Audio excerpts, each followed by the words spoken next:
देख रहे हैं, चर्चा पर चर्चा लोगों से कर रहे हैं। हमें जो सीट लेनी होगी तो उस पर एक अलग उसे हम लोग बैठक करेंगे। अभी अपने वर्करों के साथ इस पर मंत्रणा हम लोग नहीं कर पाए हैं, हम लोग नहीं किए हैं, लेकिन मंत्रणा होगी निश्चित रूप से। शाहबाद की भोजपुर की 7 सीटों में हम 1-2 सीट जरूर यहाँ प्राप्त करने का काम करेंगे। और आपको मैं संज्ञान में देना चाहता हूँ आप सबों को कि 2020 के चुनाव में बक्सर में भी मैं अकेला था, लेकिन 1 सीट हमने बढ़वाया राजपुर का, और ये हम वर्करों के बदौलत ही बढ़वा पाए। हमारे वर्करों ने सलाह दिया हम सबों को कि ये सीट, राजपुर सीट अगर हम लेंगे तो हम जीत सकते हैं। राजपुर सीट हमें मिला और वहां के उम्मीदवार विश्वनाथ राम बने और 16,000 मतों से वो सीट हमने फतह करने का काम किया। तो ऐसे ही साहब हम भोजपुर जिला में भी हमारी 1-2 सीट निश्चित रूप से मिलेगी।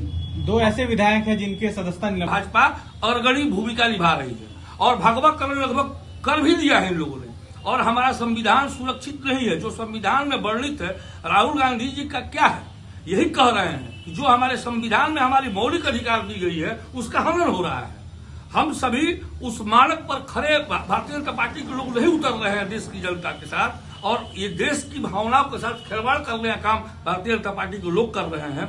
इसलिए राहुल गांधी जी निश्चित रूप से, सभी दल के लोग ये जानते हैं कि किस तरह से भगवाकरण किया जा रहा है इस पूरे देश के सर्वोच्च संस्थानों को। इसलिए राहुल गांधी जी पूरे देश के आवाम को ये बताने का काम कर रहे हैं कि हमारा संविधान खतरे में पड़ा हुआ है, इसकी सुरक्षा अब हमें अपने कंधों पर लेनी है, और उस जिम्मेवारी का निर्वहन आदरणीय नेता हमारे राहुल गांधी जी कर रहे हैं। आगामी चुनाव को लेकर कितना कारगर होगा राहुल? और ये सही कदम, सही समय पर सही कदम उन्होंने उठाया है। अभी कोई पार्टी है इस पर पहल नहीं की है, लेकिन हमारी कांग्रेस पार्टी ने पहल करना शुरू कर दिया है कि मैं कितने सीटों पर यहाँ चुनाव लड़ूंगा, कौन कौन सी सीटें होंगी, इन सब चीजों पर हम विचार वहां राहुल गांधी जी के साथ मिल बैठकर हमारे प्रदेश प्रभारी, हमारे प्रदेश अध्यक्ष, विधायकगण, विधान पार्षदगण, सांसदगण एवं कार्यकर्ता, तमाम सभी हमारे कार्यकर्तागण, जितने भी विभाग के लोग हैं बैठेंगे और उस पर मंत्रणा होगी कि कैसे हम चुनाव को मजबूती के साथ लड़ने का काम करेगा और कैसे मेरा संगठन होगा। तिवारी या बक्सर के सरकार थे, हमारे पुराने साथी नहीं है। वो जब दल छोड़कर चले गए तो हमारे साथी कैसा, वो हमारे साथी नहीं हो सकते। वो एक हमारे दल के कार्यकर्ता थे।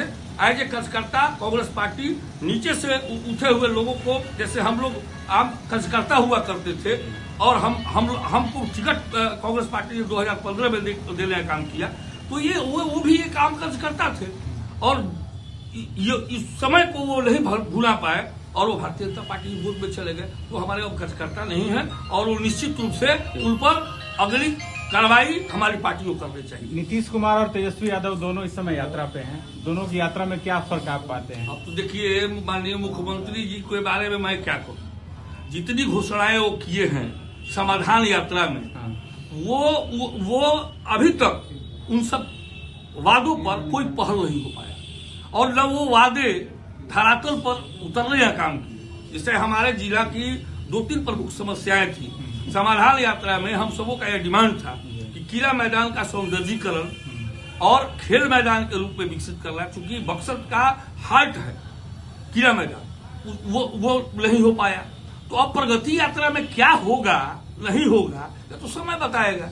और तेजस्वी जी ने जो कहा उस पर अमल किया। आप लोगों ने देखा होगा और सुना होगा कि तेजस्वी यादव को माननीय मुख्यमंत्री ने भरे सदन में क्या कहा था, अपने बाप के घर से नौकरी लाओगे, और वो नौकरी दे करके बिहार में ये प्रमाणित कर दिया उन्होंने कि बीपीएससी के माध्यम से उन्होंने परीक्षा भी लिया और ज्वाइनिंग भी कराया।